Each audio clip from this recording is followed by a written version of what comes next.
Welcome, everyone. We are very glad to see all of you logging in here. This is Live with Dr. McDougall that we do every week, and most of the weeks Dr. McDougall is here, but sometimes we have guests.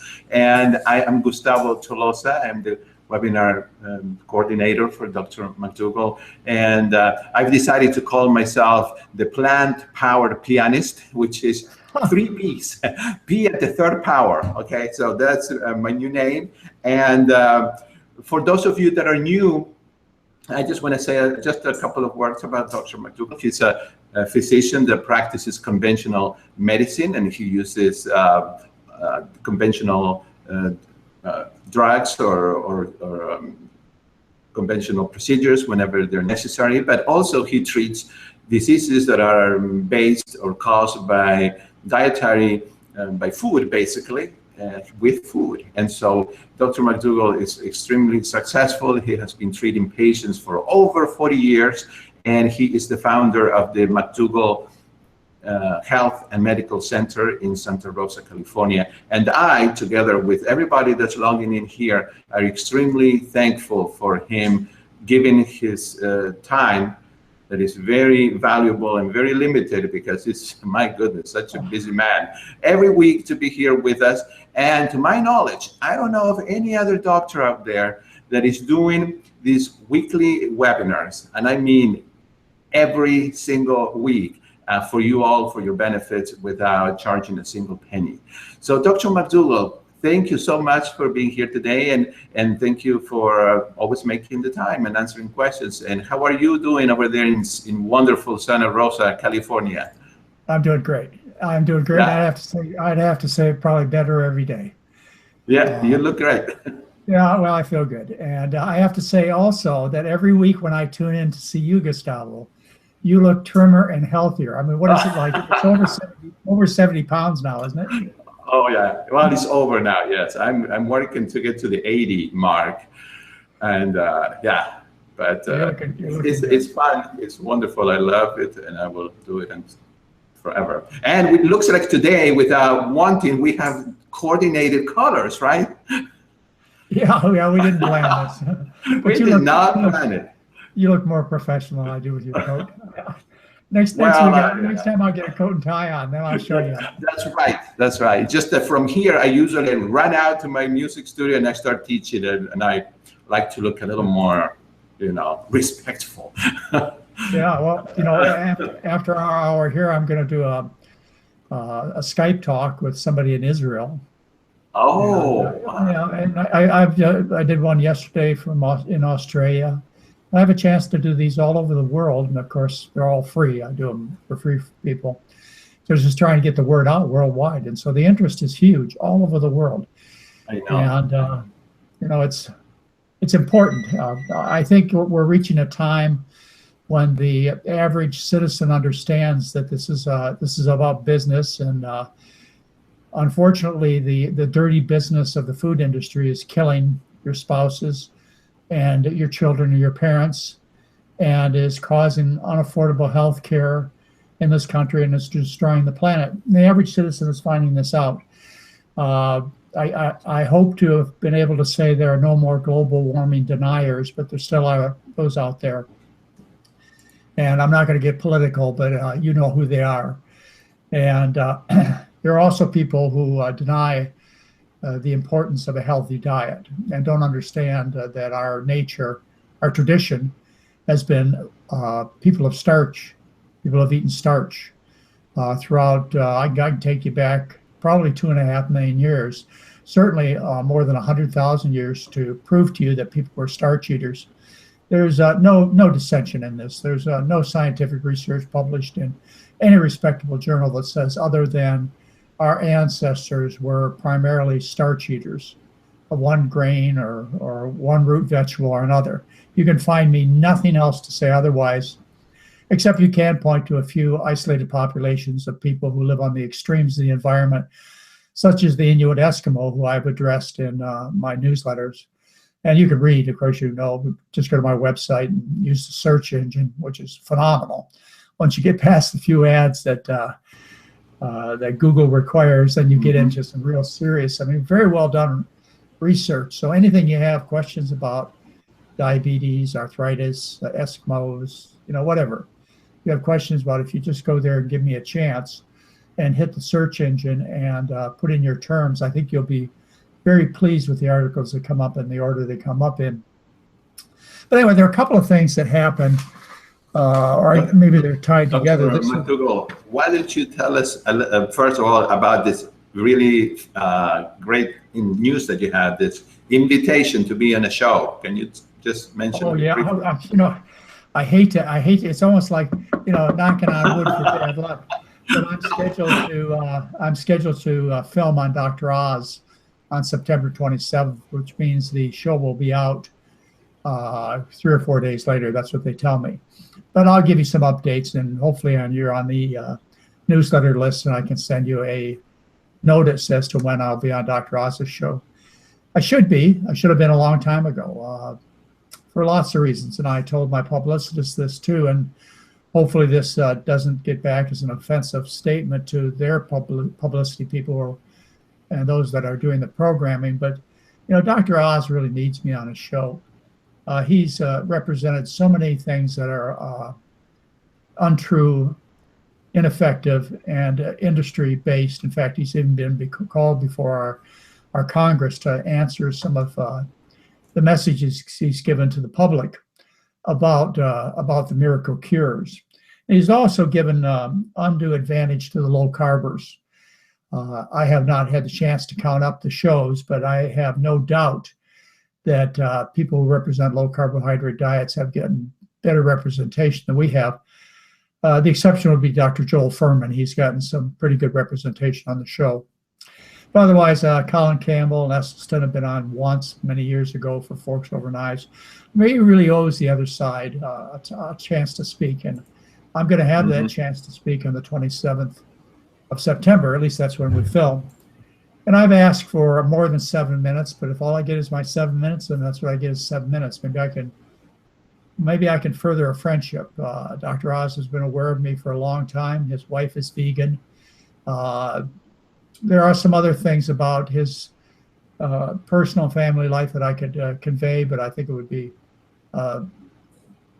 beyond appropriate to do that. But I just do say that I have an association with him that goes deeper than the average guest, and so hopefully they'll find it worthwhile to give me more than 7 minutes. But if they don't, I'll tell you, I'm going to tear whatever I can in those 7 minutes. I'm going to give him the run of his life in those 7 minutes. I think you need the entire show, actually. But anyway, you'll get there. I just did an interview for Cosmopolitan magazine yesterday. So we're getting a lot of publicity thanks to Harper One for the new book, which, by the way, happens to come out on the 27th of September. Right. What a coincidence. Very good. Order it now, the healthiest diet on the planet. You'll like it. I would tell you, if it wasn't a proud addition to our family of books. We have 12 national best-selling books. Everyone I feel about this or that book like I would my children or grandchildren. I love them all, and they're all different. And this likewise makes a huge contribution, mainly because Mary has color pictures for recipes in it, and because I have Dr. McDougall's color picture book on food poisoning as a centerpiece. And Harper One's turned out to be a pretty amazing company, which is HarperCollins, and getting us publicity and really working hard. Rodale, who was my last publisher, did the starch solution was not too helpful, unfortunately. They were busy with wheat belly, and so I had pretty much all the sales that I got, which were pretty tremendous. We paid off our advances, and we're selling the starch solution worldwide. Publishers are picking it up all over the world.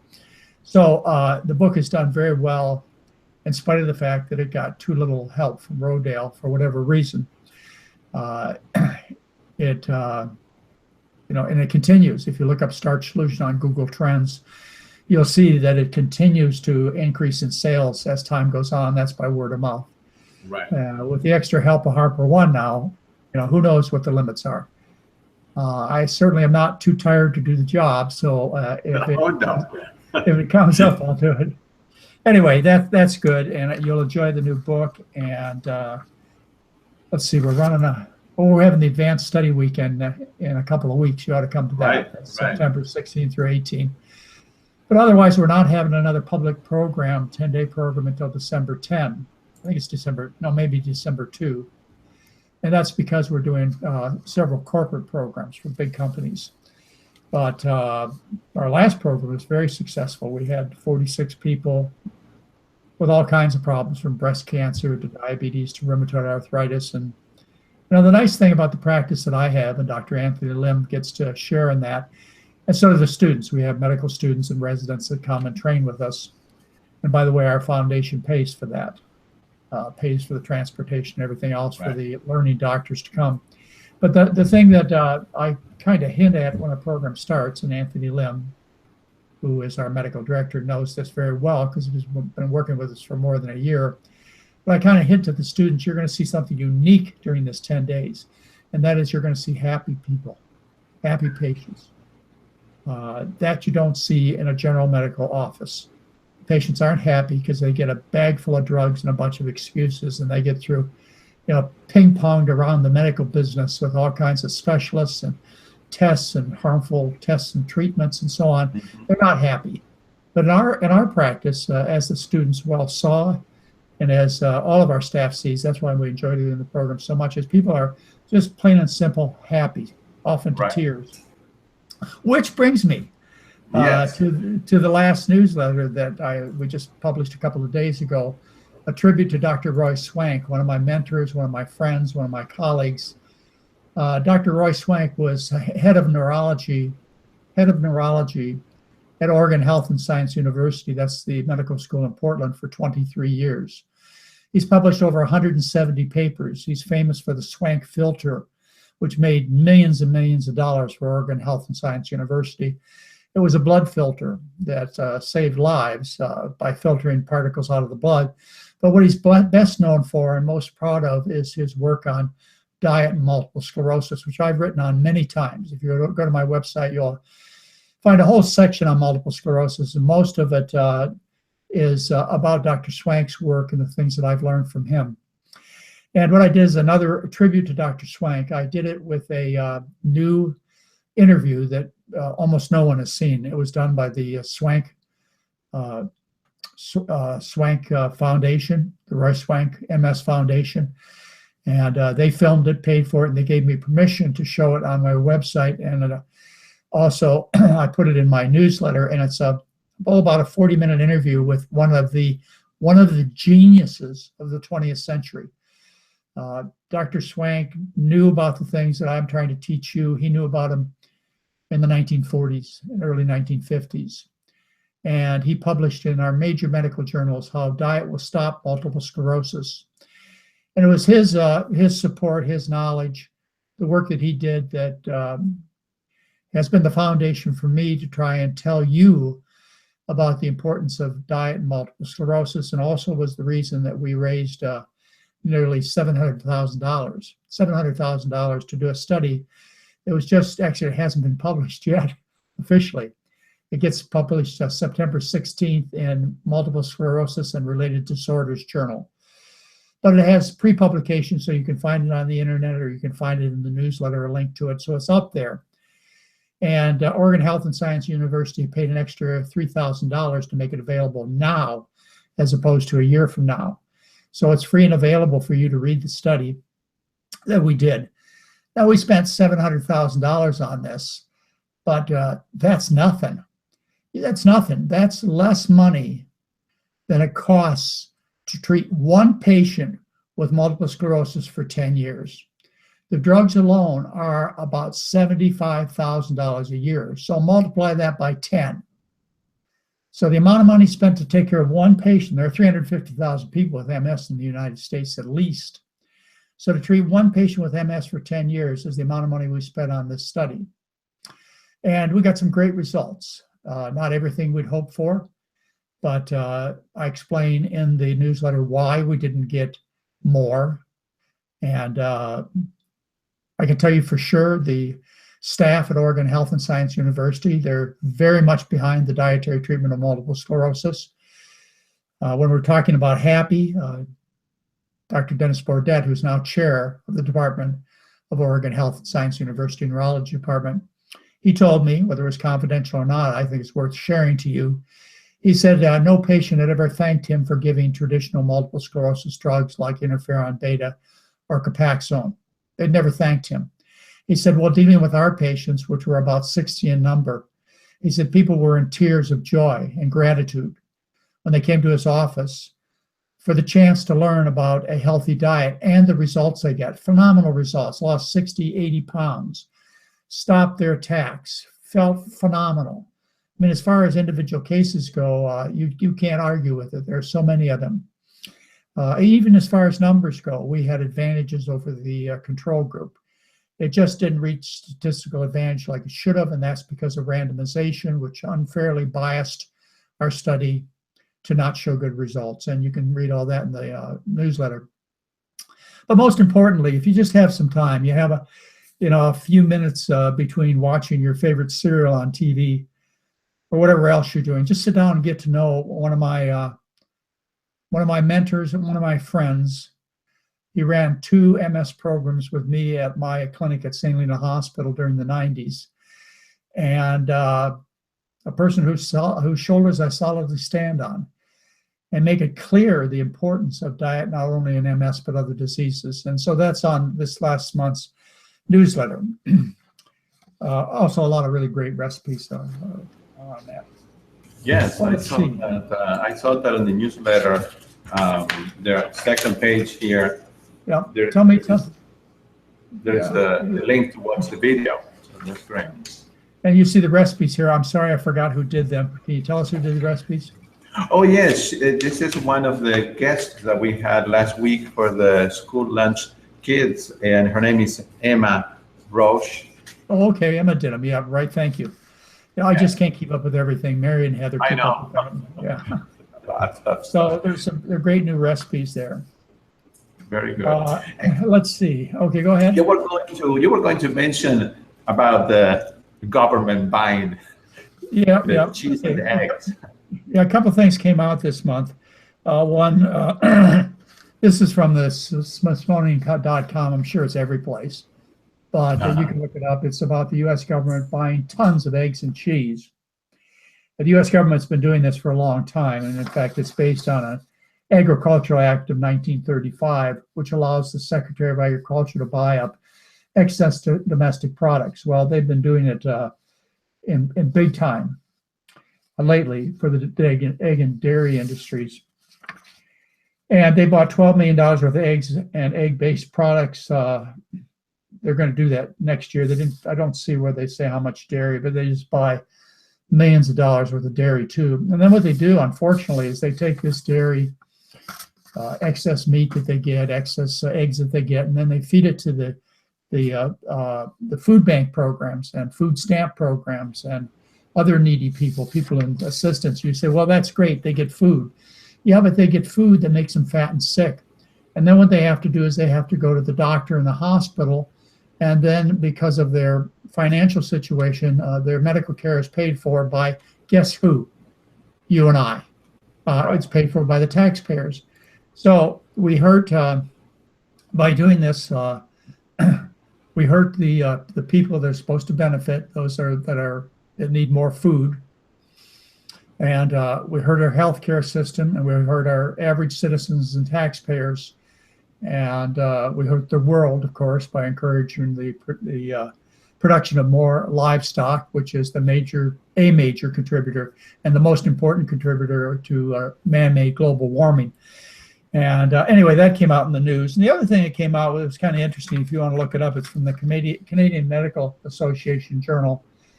And it says it was published May 30th, 2016. I'll just kind of show it to you here if you want to freeze on it and look at it. It's about a campaign by the Canadian government, federal funding for dairy research by the Canadian government. And the funding that they're buying the Canadian government is to study the impact of dairy fat on cardiovascular health in humans. Some of the statements from the government officials is the reason for the research is to help maintain consumer confidence in the nutritional value of dairy products. Did you hear that? The purpose of the research is to help maintain consumer confidence in the health of dairy products. That's the Canadian government officials paying for research. The intention is to help maintain consumer confidence. And also another official from the Canadian government says to improve our understanding of the nutritional value and health benefits of milk products. So the Canadian government starts out funding studies with those intentions to improve the consumer's impression about the health benefits of dairy products. Now, where do you think that research is going to go? Yes, and researchers who ask for funds, which is $13 million from the Canadian government, $5.3 million from dairy farmers, another $750,000 from the Dairy Commission to pay for research in Canada. Now, when somebody applies for a research grant, what do you think they're going to, from people who are benefiting from the dairy industry, what do you think that everybody expects to show? And if you don't bother applying next year because you're not going to get a grant. This is what Michelson, who published in the British Medical Journal, said. He published a journal in the British Medical Journal, Michelson. Spelling you'll see in that article. He published that they found that high milk intake was associated with higher mortality in both men and women, and also with higher incidence of fractures in women. He said industry-sponsored researcher who does not render appropriate results isn't likely to see funding prolonged. Do you understand, ladies and gentlemen? This is all about buying research. 70% of research on food is tainted by industry. And then that research not only gets published in journals, which are owned by industry, but they also get spun by the media. And that's why they make national headlines in the Wall Street Journal, and the New York Times, and all over the world. When a study comes out that shows a positive effect of beef or dairy or eggs that was paid for by the dairy industry, published in a journal owned by the dairy industry or the meat industry or other industries of food. And then they take their PR people and they spin it so that everybody hears about it. And you wonder why your friends and relatives are confused. Marion Nestle, author of Food Politics, and also one of our guest speakers at an advanced study weekend about 2 years ago. She said of 168 studies that came across her desk between March of 2015 and March of 2016, 168 studies, only 12 results were unfavorable to industry. You just plain and simple don't stand a chance. Anyway, that was in the Canadian Medical Association Journal, as I say. The link I have is May 30th, 2016. I think that's probably freely available. And one other thing I wanted to do is I guess I didn't give you the reference, where I tried to tell you that simple sugar has been tested in terms of weight loss and cardiovascular. These are metabolic ward studies, the best studies that you can do, and the ones that you ought to be reading that aren't published by industry, and actually looked at the things that you care about. This was in the American Journal of Clinical Nutrition, which is also free for you. So you can just go to the American Journal of Clinical Nutrition. You can download this. I talked about it last week. It's in issue 65, page 908, 1997. And it's on the metabolic and behavioral effects of a high sucrose. Sucrose is table sugar. High sucrose diet during weight loss. It's a controlled trial, 2 groups. It's calorie restricted, which of course our program is not calorie restricted. And they found great weight loss in both. This was a 6-week study. They found an average weight loss, let's see, I got it here, of 6 kilograms. So that's like 14 pounds, an average weight loss of 6 weeks of feeding them a diet that was 71% carbohydrate. The diet was 11% fat in both groups. It's just that one group got a very high intake of sucrose. The low sucrose diet contained 4% of the calories as white sugar. The high sucrose diet contained 43% of the calories as white sugar. In other words, 10 times as much was white sugar. In the low fructose sucrose diet, it was starch they used. But what they found is they found similar drops in weight, similar drops in cholesterol,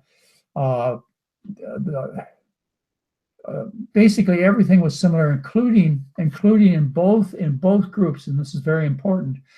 They showed decreases in depression, hunger, negative mood, increase in vigilance, and positive mood with time. And I've told you over and over again that what you eat dramatically affects the way you feel in terms of your emotions. And it's been proved multiple very important research studies that when you eat a high animal food diet, it blocks the entrance of tryptophan, which is an important amino acid, in your nervous system. And tryptophan is the precursor of serotonin, and serotonin influences your mood in a very, very positive way. You remember 15, 20 years ago, they used to sell tryptophan as a antidepressant, and it was business and politics that got involved. The depression drug industry was very interested in not seeing the supplement being sold, and so it was basically taken off the market, which is fine with me. But what you need to know is the way to get tryptophan into your nervous system is to eat a low animal food diet. And what this study shows is just that, is that when they fed them, both groups, white sugar group, white table sugar, 43% of the calories, versus a low table sugar group, 4% of the calories, both 70% of the calories come from carbohydrate, either group. They showed tremendous improvements in mood, behavior, confidence. It makes a huge difference. And so this is one of the basic studies I talked about last week, and I guess I didn't give you adequate reference if you want to look it up. And having a few of these basic studies on hand helps when the food industry comes out and tells you how good it is to eat beef, and how important it is for your bones to consume calcium, and how bad eating starch is, and even how bad eating sugar is. Ladies and gentlemen, I've told you over and over again, sugar is not health food. White sugar rots teeth, causes nutritional imbalances. That's not what I recommend. I do think it's permissible and maybe advantageous to put a little white sugar on top of your starchy meals. You may be more likely to eat your oatmeal with a teaspoon of brown sugar, which is 16 calories, by the way. 16. That's not 60. That's 16. 16 calories. So we do use a little simple sugar on our foods, usually on the surface. As I've told you before, Mary Poppins movie, a little bit of sugar makes the medicine go down. Right. So anyway, you should not consider sugar health food, but you should not fear it. What's going on is this, is the food industry understands that the public knows that food is causing obesity and heart disease and diabetes. They know that. So what the food industry has done is they've thrown the sugar industry out as a scapegoat to take the attention off the meat and dairy. That's what they've done. And so they have their, I'm not trying to say they work for them directly, but they certainly do make them happy. Their proponents such as Andrew Weil, Robert Lustig, Grain Guy, David Perlmutter, William Davis, and so on, telling you that eating sugar is the problem. Well, it is a problem, but it's not the problem. And certainly starch is the answer, not the problem. It's the solution, but they mix up sugar with starch. And in the process of doing this, they take the focus of attention of lawmakers, school teachers, parents. They take it off what the real damaging culprits are, right, which is meat, dairy, and oil. And they had to throw something to the lions. Right. And so they threw sugar to the lions. And as a result, everybody misses the two elephants in the room, animal foods and oils. Well, maybe I'll get a chance to say that on Dr. Oz. Yeah, maybe you will. Well, it's a clever strategy that has been working, but I don't think, like you said, I think it's people are really getting the well, they are. What PR involves is just taking people. It's introducing doubt. Right. There's a book about this, about the yes, power of doubt. You just have to introduce a little doubt in people's minds, and then they'll act contrary to what needs to be done, like with global warming and like with the food thing. So everybody knows people are fat and sick and getting fatter and sicker because of the food. So the element of doubt that's introduced is they tell them, what's the sugar? Well, everybody knows sugar's bad. I'm not denying that.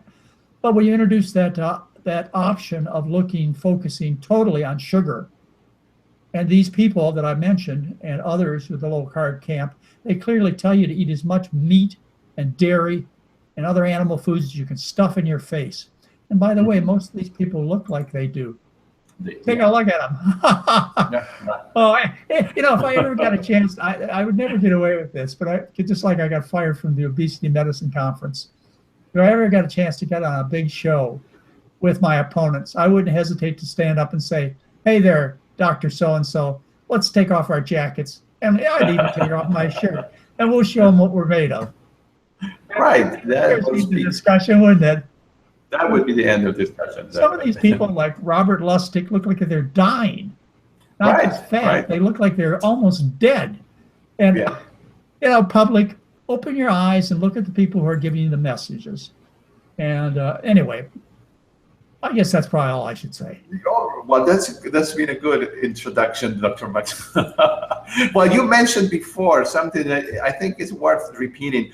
Because the public doesn't start a chance nowadays with all these studies that are done by the industry, and unless it's something that comes from, I think you've mentioned, from the 1960s and 70s. Is that correct? Most of those studies. This all started about 1980 when the McGougall report came out, the Dietary Goals for Americans in 1977. Industry realized in 1977, after the McGougall report came out on the dietary goals.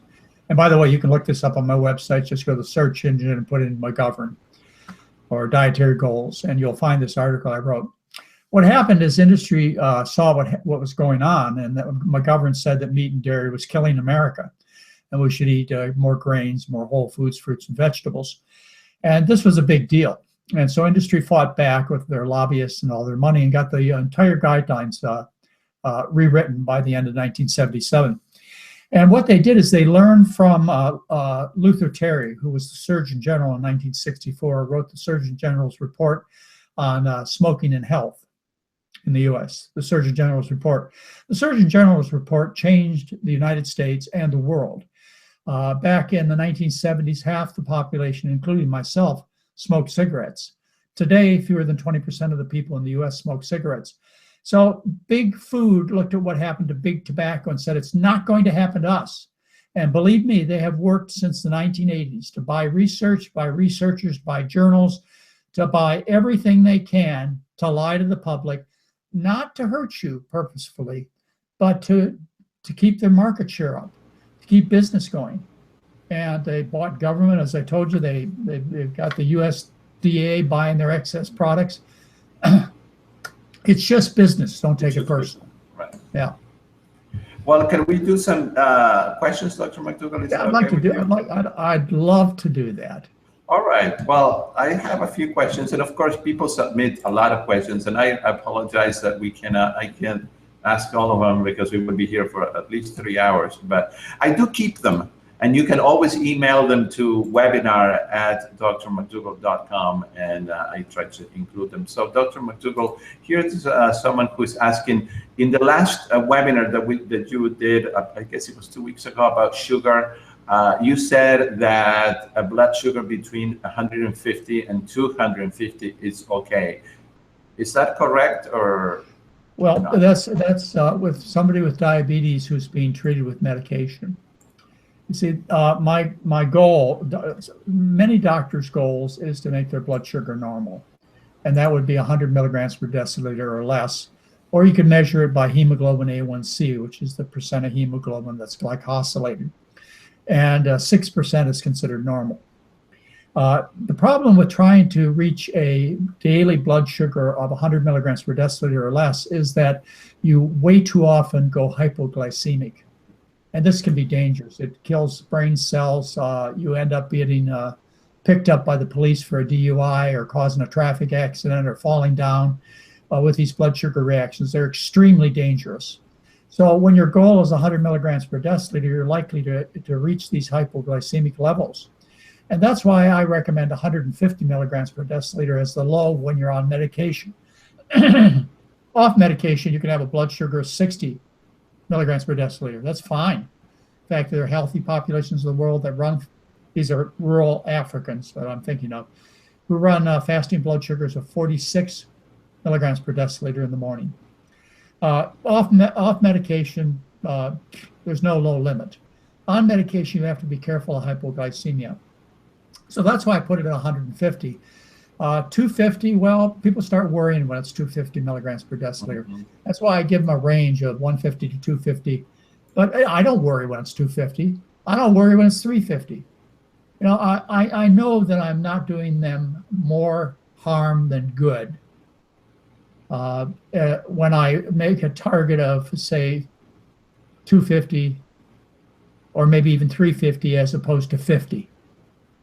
You know, I'm sure 50 is more harmful than 350 as a target because of the hypoglycemia. Now, and this has been studied in 6 major studies, and you can find it on my website. It's in a 2009 newsletter I did on the easy treatment of diabetes. There are 6 major studies done. All of them show aggressive treatment of diabetes hurts patients. 3 published in 2008 in the New England Journal of Medicine were the last 3 studies that will ever be done using aggressive treatment. They were the Accord, the Advance, and the Veteran study. The Accord study was stopped 17 months early by the National Heart, Lung, and Blood Institute because of the increased risk of death and heart disease amongst the group that was aggressively treated. So they stopped the study early. The Advance study likewise showed no benefits, increased risk of hypoglycemia, no benefits in terms of cardiovascular disease. The Veteran study showed an increased risk of sudden death. Showed neither the Accord or the Veteran studies showed any real benefits in terms of protecting the eyes or kidneys. Just plain and simple, the research absolutely clearly says that aggressive treatment of diabetes kills. And as far as the benefits when it comes to, we're talking about large blood vessel disease like heart attacks and so on. When it comes to small blood vessel disease, I believe the evidence weighs against any important benefits from aggressively controlling blood sugars. And by the way, you can see that research if you go to my website and you look under Hot Topics Diabetes. I think it's the second or third article. I go over all of the microvascular research papers and show you that most of the modern big studies show no benefit in terms of aggressive treatment when it comes to the eyes and the kidneys and the nerves in type 2 diabetics. Right. So you're being lied to, ladies and gentlemen. And what you need to do, you see all this effort that's going into getting you to buy drugs and buy operations, and get hospital treatments and so on. All this money and effort should be properly displaced by education on how to eat well. I mean, if we were really concerned about our people in this country, we'd be putting out equal amounts or greater amounts of money into telling them, look, type 2 diabetes is 100% curable, 100% curable by weight loss. And the easiest, most sustained, and healthiest way to lose weight is a starch-based diet. I mean, even surgery shows about 80% of people are cured by surgery of type 2 diabetes. So it's easy for me to claim 100% are cured. Now, there's a spectrum here. There are people who have insulin insufficiency. We call it type 1.5 diabetes. And I quite type 1, where you have no insulin production. You have some insulin production, but not enough to keep things, quote, normal. And I treat those people with long-acting insulin, as I do type 1 diabetics I treat with insulin. So there's a lot to learn on my website if you want to know more about it, but that's why I recommend a blood sugar of 150 milligrams per deciliter or less fasting, because I don't want you to get hypoglycemic and seriously hurt yourself. Mm-hmm. Very good, very good. Dr. McDougall, talking about educating the public, there is someone who wrote that said that they work for a government program that serves kids that are 0 to 5-year-olds, and they are required to follow the USDA food guidelines. And one thing that everyone in the birth to 3-year program believes is that babies' brains need cow's milk to develop properly. And this person says, I know this isn't true, but could you suggest what fats, if any, are important for baby brain development? We must provide dairy in this program, but I want to educate staff and hopefully change this one day. Okay, first of all, using dairy as a recommendation for fat is exactly opposite of the truth. Cow's milk is 50% fat. Of that fat, 97% of it is saturated fat. In other words, it's not the polyunsaturated fat that's needed for brain development. So anybody who says you need cow's milk product for brain development doesn't understand the basic science and the basic nutritional components of dairy. 97% of the fat is an unnecessary saturated fat, heart disease damaging type. So what may be an element of truth, but I don't believe so, is that children need extra polyunsaturated fat, omega-3 fats. And there have been multiple studies where children have been given concentrated DHA and EPA, which are two of the essential fats necessary for brain development. And these studies have not shown improvement in vision or cognitive function in children. So that plain and simple is a consensual lie. If you read the research, and I published some of that in the Starch Solution, and there's more you can find, is that the benefits of adding these quote necessary fats as free fats to babies and children is highly controversial, and I can show you clearly it weighs against benefits. You do need, a child's brain does need essential fat. Well, where does it get that fat from? It gets it from a food that's 50% fat. It's known as mother's milk. And when mother consumes a diet high in vegetables, she consumes a diet high in essential fat, because only plants make essential fats. No animal can make essential omega-3 fat. Only plants can. And so, animals can store essential fats, like fish can store elongated essential fat, ALA. But only plants can make it. So if a mom's eating a lot of plants, she's eating a lot of corn and potatoes and rice and beans and all the things that mothers are supposed to eat and have eaten for millions of years. If she's eating those foods, then her body naturally is taking and making breast milk with a high concentration of essential fat for the baby's brain. So clearly, no one could argue successfully. I don't think anybody's foolish enough. Of course, I see some political people out there that are putting out some pretty foolish arguments. I'm not mentioning any names. No, don't mention. But so there maybe there's some people foolish enough to say that mother's milk is not the right food for babies. Right. But that would be paramount to what I hear from some of the political candidaents out there. Yes. But I'm not mentioning any names. Let's not mention. Maybe someone that starts with a T or something. I don't know. No. Let's just usually start with a C. With a C. Don't you dare put that kind of bias on our program. But, okay. It's unbelievable what you hear people say. Anyway, mother's milk is the milk that you're supposed to consume. Everybody knows that, and it is loaded with essential fat for the baby's brain, and it's always been right, and that's why we've had the Roman Empire, and that's why we've had, what do you want to name in terms of successful civilizations? Yeah, that's it. Yeah, there you go. Dr. McDougall, here's a question. I myself eat a lot of sweet potatoes, and there's someone that has a question about that. He says that they have been eating a lot of sweet potato, and they prefer very well cooked in the oven to the point that the juices are bubbling out of it, and it's very creamy and sweet. Am I changing the starches into sugars that I need to worry about if they do that? Well, you are changing them into more simple sugars by cooking. Anytime you heat a food, like for example, when you make a seen bread or Wayfarer's bread by slow heating sprouted wheat, you make it sweet tasting, because heat will denature the sugars, will break them down from more complex sugars to sweeter sugars. But that's okay. You love the sweet tasting sweet potatoes. We just talked about simple sugar in the form of pure white sugar in an article I just discussed with you 15 minutes ago. And here you're getting sweet sugar, simple sugar from a very healthy root vegetable. You could also worry about the sweet sugar you get from bananas or oranges or pears. But who's going to argue that simple sugar is bad for you? Only a fool would. Not even Right. the Atkins people would argue that eating fruits are bad for you.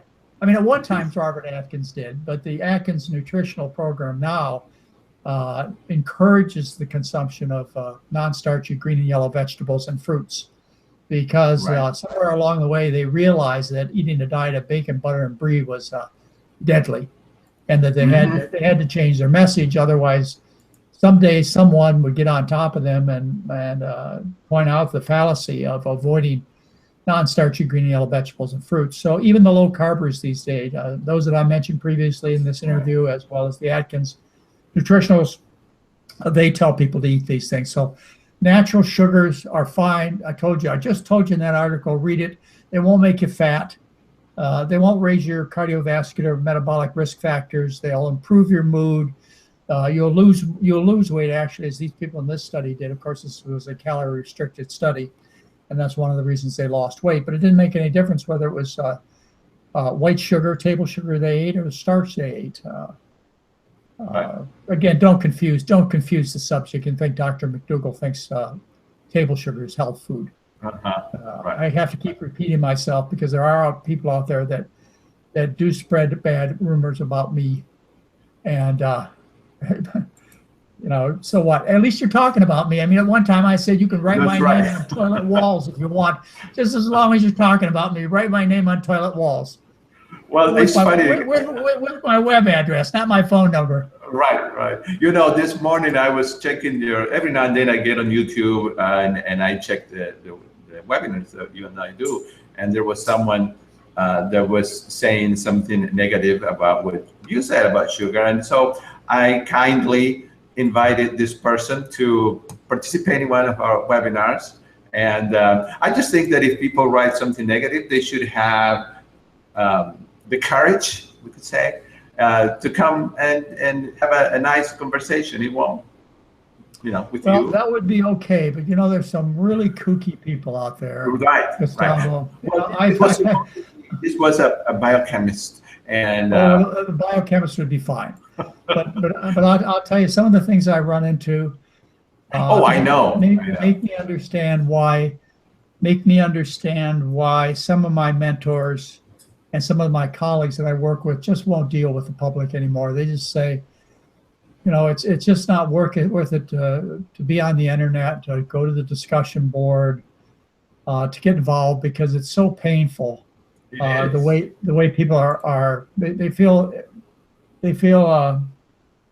anonymous, and they feel that they have the right to say anything about people because of the internet. And I'll tell you how I deal with it. Is I plain and simple don't go to the internet. I wait for other people to write me and tell me about the bad things folks say. And if I want to read it, I read it. And if I don't, I just say no. Well, it's like you said, it's so easy to hide behind the screen. I mean, there are things that we wouldn't say to somebody in person, and we just feel like we can type. Well, I'd love to have a biochemist on, and I bet when we got done with our conversation, because I know the science, I bet when we got done with our conversation, we'd find that he may have a different point of view, but the truth is the truth, and you can't change that. The world is round, and it is burning in hell, and we got to do something to fix it. We'd have to do something. Well, we are every week doing it. It is working. Dr. McDougall, I have a fun video. It's like 1.5 minutes that I like to show from your old times. Oh, okay, good. And then I would like for you to comment on this, because I chose this video because it's about a subject that you sometimes talk about, and I want to know, and I'm sure people want to know, if you can change your mind about this. All right. Well, let me see if hopefully I can. I'll click the right button and I can hear it too. Okay. Yeah. When the video starts playing, then you can click the little microphone. All right. All right. Sounds good. Okay. Just give me. Let's see here. I will set it up so that we can all watch it, and it should be loading in just a few seconds here. Okay.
That brings back a lot of memories, and that's my favorite sport. It has been for 30 years. And I know.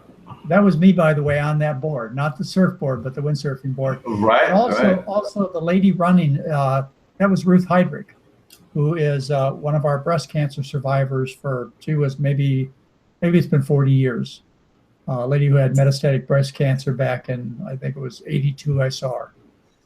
So that was her running on the beach. And, it's... Have you changed that? Because sometimes you have mentioned how you don't particularly advocate. Well, what I'm careful about is people put focus and exercise as the solution to their problem instead of fixing the problem, which is the food. The other thing is I've had so many friends injured exercising, bicycling, sure. Almost killed. When I windsurf, I windsurf out of the Pacific Ocean, and when I fall in the water, guess what's swimming around me? The great white shark. I figure if they don't bite me the first time, they're not going to bite me. So I only worry about it when I fall in the first time. But I don't windsurf for health. I windsurf because I really, really, really love being out there on the water. Mm-hmm. And if you like to do something like bicycle or tennis or run, I mean, that's fine. But you have to understand there's a high risk of injury from all of these kinds of sports. And you shouldn't look at it in terms of that's how I'm going to regain my lost health. That's how I'm going to have some really good fun. But I'm going to do it at some acceptable risk. And every runner, every bicycler, every windsurfer, every surfer, every kite surfer, even everybody that bowls knows that they're taking some physical risk by what they are doing. But they do it because they like it. And enjoying life is important, and those risks are certainly reasonable. But if you just want your health back, then what you do is you eat good food and you walk around. Like that's what people are designed to do, is walk around. Chase your 2-year-old. Right. Well, Dr. McDougall, I think I have to close this webinar because it's about an hour. And as usual, everybody, please send questions to webinar@drmcdougall.com. I will make sure that at some point we have them here in the show. Would you like to say anything else before we close, Dr.? I just need to put out some possibilities for us to get together personally, and that is we have the Advanced Study Weekend, September 16 through 18. Right. We have amazing speakers. Dean Ornish will be there. We have all the young doctors that are for the future will be there. My son and Anthony Lim and Matt Letterman, Alona Paldi and Tom Campbell, and T. Colin Campbell will be there also. And we have some other phenomenal speakers that you've never heard before. So come to the Advanced Study Weekend. It's a weekend that will never be repeated. And if you can't come, we also we broadcast almost live on the internet for that weekend. Right. So you can sign up on the website. The other thing is our next 10-day program where I get to be a real doctor and I get to see patients is December of 2016. And then Mary has, boy, I tell you, she's sold out so many times, but she keeps being able to get a couple more rooms. And she has a couple more rooms for Kauai, which is the end of January. We're taking quite a few people to Kauai, but not too many. And the reason we're going back to the Sheraton Kauai is because it's the best food we've ever had on a McDougall adventure. So it's a great trip. Gustavo is coming both to the Advanced Study Weekend and to Kauai with us. So not only do you get a chance to say hello to Mary and I, but Gustavo's, as you well know, a very friendly, fun person to be with, and you'll get a chance to spend a little time with him. Well, thank you. Yeah, I'm looking forward to it very much. And I'm looking forward to seeing you very soon, in less than 2 weeks in Santa Rosa. Less than 2 weeks. Now's the time to sign up. There are direct flights into Santa Rosa from many destinations. I know, very convenient, very convenient. Well, thank you again, Dr. McDougall. And it was fun. Next week, we have a guest, and it's Dr. Doug Lyle, and it's going to be a great webinar. So I want to remind everybody to go to your website and sign up for that. It's free. Yeah. And I'll tell you, Doug's really excited too. He loves doing the webinars. Oh, yeah. Okay, well, goodbye, everybody, and good afternoon, Dr. McDougall. We'll see you soon. It was a pleasure. Bye-bye. Okay, bye-bye.